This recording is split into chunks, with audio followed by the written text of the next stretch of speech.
CBSE board term 1 का officially OMR sheet जो है आप स्क्रीन पे देख सकते हैं। क्लास 10 के बच्चों का पेपर हो या क्लास 12 के बच्चों का पेपर हो, सेम ओएमआर शीट जो है दोनों ही बच्चों को मिलने वाला है। 10 एंड 12 का जो पूरी कंप्लीटली जो पेपर आपका होगा वो इसी ओएमआर शीट पे होगा। हर एक बच्चों को जो है सेम ओएमआर शीट मिलने वाला है। तो ओएमआर शीट को लेकर आप लोग के काफी सारे जो है आप लोग के रिक्वेस्ट आ रहे थे कि सर ओएमआर शीट को लेकर एक और वीडियो बनाइए। ओएमआर शीट को लेकर मैंने एक वीडियो आपको ऑलरेडी बना रखा है, लेकिन आप लोग के काफी सारे रिक्वेस्ट थे और साथ ही साथ आप लोग के काफी सारे क्वेश्चंस भी थे ओएमआर शीट को लेकर कि अगर 24 क्वेश्चन जो है 24 में से अगर हमें 20 करना है लेकिन हम 21-22 कर देते हैं तो किस तरीके से चेकिंग होगी।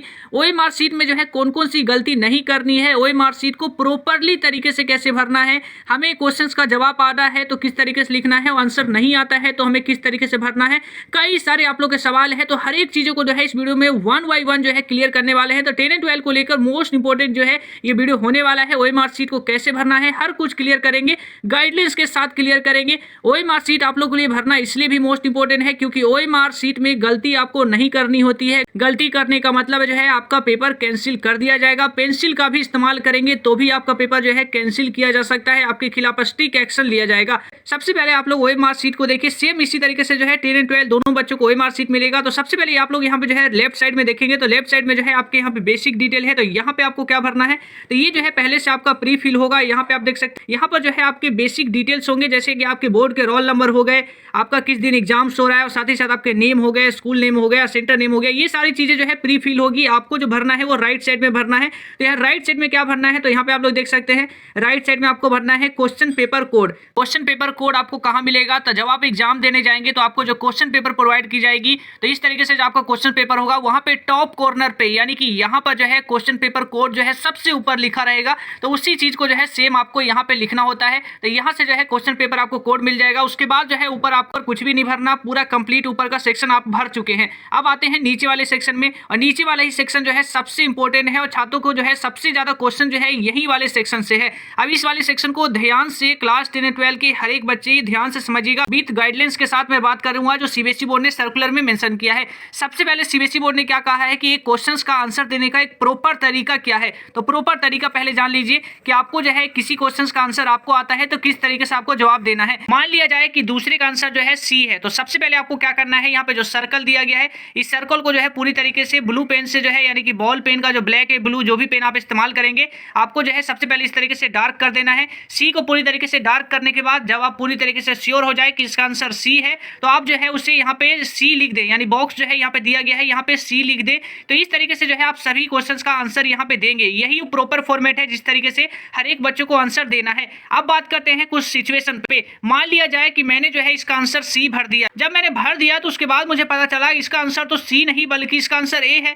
तो आप जो है इसे ठीक कर पाएंगे, ये तभी आप कर पाएंगे जब आप जो है सबसे पहले इस सर्कल को भरेंगे। तो यहाँ पे जो है ठीक करने के लिए आपको क्या करना है, जैसे इसका आंसर ए है, मैंने सी गलती से भर दिया, मुझे बाद में पता चला जब मैंने भर दिया, तो उसके बाद जो ए इसका आंसर आपको पता चल गया कि इसका आंसर ए है, यही फाइनल आंसर है। जब आपको पूरी तरीके से श्योर हो जाए इसका आंसर ए ही है तो आप जो है यहाँ पर बॉक्स में ए लिखकर चेंज कर पाएंगे। लेकिन सोचिए अगर आप आंसर को डायरेक्टली बॉक्स में ही लिख देते तो आप चेंज नहीं कर पाते। इसलिए आप लोग भी ध्यान रखिएगा, पहले आप लोग यहाँ पे लिखिए, उसके बाद जब आप श्योर हो जाए कि इसका आंसर जो आपने लिखा है वही है तब आप बॉक्स में लिखेंगे। अब बात करते हैं एक और अगला सिचुएशन पे। सीबीएसई बोर्ड ने कहा है अगर मान लिया जाए कि आपने जो है इस तरीके से यहाँ पे जो सर्कल दिए गए हैं पूरी तरीके से आपने सर्कल में सारे जो भी आपको आंसर आते थे आपने पूरी तरीके से डार्क कर करके लिख दिया, लेकिन बॉक्स लिखना आप भूल गए, आपने बॉक्स को नहीं लिखा, आपने सोचा कि यहाँ पे मैंने सही आंसर लिख ही दिया है तो बॉक्स में लिखने की क्या जरूरत है। तो इस केस में सीबीएसई बोर्ड ने कहा है बॉक्स को नहीं भरेंगे तो आपके क्वेश्चंस को चेक नहीं किया जाएगा। इसलिए आप लोग ध्यान दीजिए, आपको सर्कल भी भरना है और बॉक्स भी भरना है। अब बात करते हैं अगला सिचुएशन।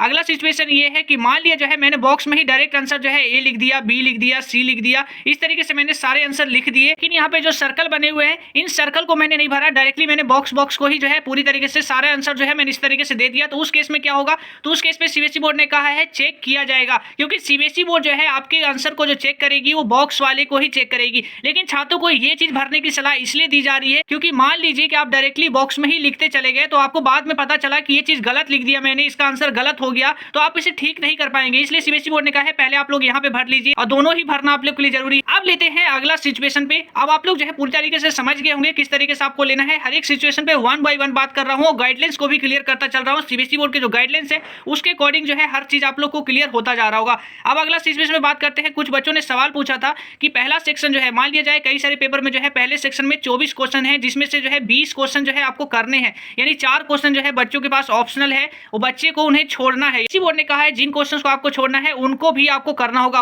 अब उनको कैसे करना होगा ये भी देख लीजिए। सीबीएसई बोर्ड के जो है यहाँ पे आप लोग देखेंगे एक सर्कल वाला जो है पूरी तरीके से यहाँ पे कॉलम बना हुआ है, एक बॉक्स वाला कॉलम बना हुआ है, एक थर्ड कॉलम बना हुआ है, हैच करके बना हुआ है। यहाँ पे ऊपर देखिएगा हैच लिखा हुआ है और नीचे कॉलम बना हुआ है। इस कॉलम का इस्तेमाल आप लोग को कब करना है? इस कॉलम का इस्तेमाल आपको तब करना है जब आप किसी क्वेश्चन को स्किप कर रहे हो या उस क्वेश्चन को आप छोड़ रहे हो, उस क्वेश्चन को आप नहीं कर रहे हो या आपको आता नहीं है। तो यहाँ पे आप लोग पढ़िएगा, हैच वाले का इस्तेमाल आपको तब करना है जब आप क्वेश्चन को अटेम्प्ट नहीं कर रहे हो। यानी मान लिया जाए कि 1 से 24 के बीच में जो आपको 20 करने हैं और जो 4 छोड़ने हैं, उन 4 में से जो है ये क्वेश्चन, तीसरा क्वेश्चन एक ये है जिसे आप छोड़ना चाहते हैं। तो इस तरीके से जो है आपको यहाँ पे हैच वाले के आगे, यहाँ पे देखिए 3 के आगे जो है एक पूरी तरीके से जो हैच वाले लाइन में जो है आप लोग देखेंगे तो यहाँ पे 3 जो है एक सर्कल में लिखा हुआ है। तो इस तरीके से आपको जो है डार्क करना होगा। ये डार्क करने का मतलब कि इस क्वेश्चन को आपने अटेम्प्ट नहीं किया है, इस क्वेश्चन को आप छोड़ रहे हैं, स्किप कर रहे हैं।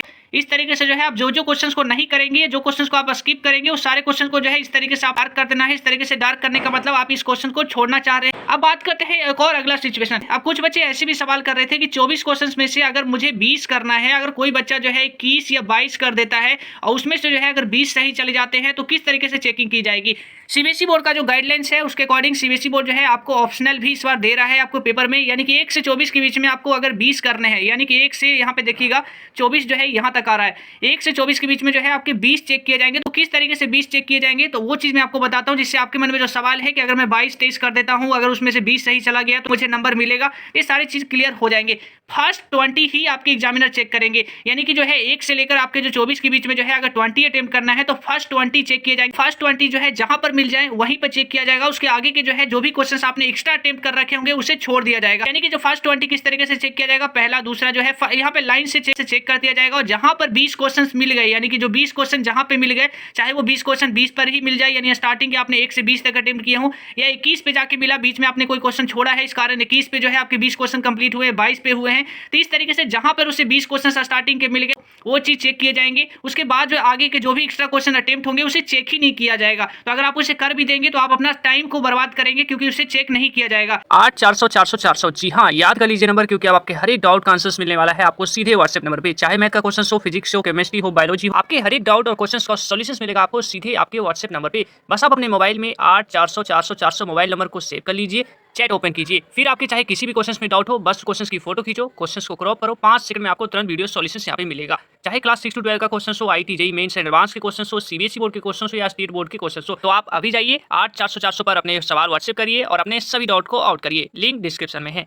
इसी तरीके से आपको सारे क्वेश्चंस का आंसर देना है। आई होप आप लोग समझ गए होंगे किस तरीके से आपको ओएमआर शीट को भरना है। तो यहाँ वाले सेक्शन में आई होप आपके कोई भी सवाल नहीं होंगे कि इस तरीके से आपको सही फॉर्मेट में ओएमआर शीट को भरना है। अब उसके बाद जो है ओएमआर शीट के नीचे वाले सेक्शन में आते हैं, तो यहाँ पे किस तरीके से भरना है। सीबीएसई बोर्ड जो है इस बार कॉम्पिटेटिव एग्जाम्स की तरह आपसे जो है यहाँ पर एक स्टेटमेंट भी लिखवाएगा। यहाँ पे आप लोग देखिएगा, यहाँ पे आपको क्या लिखना है, I confirm that all particulars given above are correct. यानी कि इसका मतलब है कि सीबीएसई बोर्ड जो है आपसे ये कहवाना चाहता है कि ऊपर जो भी आपने जो है डिटेल्स भरी है, ये सारी डिटेल्स जो आप भरेंगे, ये सारी डिटेल्स जो आप लोग भर रहे होंगे यहाँ पे, वो सारी डिटेल जो है आपने सही भरी है। इस तरीके से जो है आपको यहाँ पे स्टेटमेंट लिखना होगा और यहाँ पे जो है आपका साइन करना होगा। आपका जो भी नेम होगा, आप यहाँ पे जो भी साइन कर रहे होंगे बोर्ड में, इस तरीके से आपको यहाँ पे साइन करना होगा। बस यहीं पे जो है आपका पेपर खत्म हो जाएगा। इसके बाद जो नीचे वाला सेक्शन है इसमें आपको कुछ भी नहीं करना होगा। यहाँ पे सीबीएसई बोर्ड के ऑफिशियल जो है वो सारे आगे का काम करेंगे। आपको जो है यहीं पे स्टेटमेंट लिखने के साथ और साइन करने के साथ जो है आपका ओएमआर शीट वाला जो पूरी कंप्लीट आपका भरने वाला जो सेक्शन होगा वो खत्म हो जाएगा और बच्चे को यहीं तक करना है। तो क्लास 10-12 को लेकर आई होप आपके सारे डाउट क्लियर हो गए हैं ओएमआर शीट कैसे भरना है। अगर फिर भी आपके मन में कोई कंफ्यूजन अभी भी एक बच रहा है तो नीचे कमेंट कर दीजिएगा। मिलते हैं बच्चों एक नए वीडियो में एक नए टॉपिक के साथ। अगर आप हमारे चैनल पे पहली बार आए हैं तो चैनल को सब्सक्राइब करना ना भूलिएगा और इस वीडियो को जो है ज्यादा से ज्यादा अपने दोस्तों के पास शेयर करिए ताकि उन्हें भी पता चल सके कि ओएमआर शीट कैसे भरनी है और कोई भी गलती आपको नहीं करनी है ओएमआर शीट में।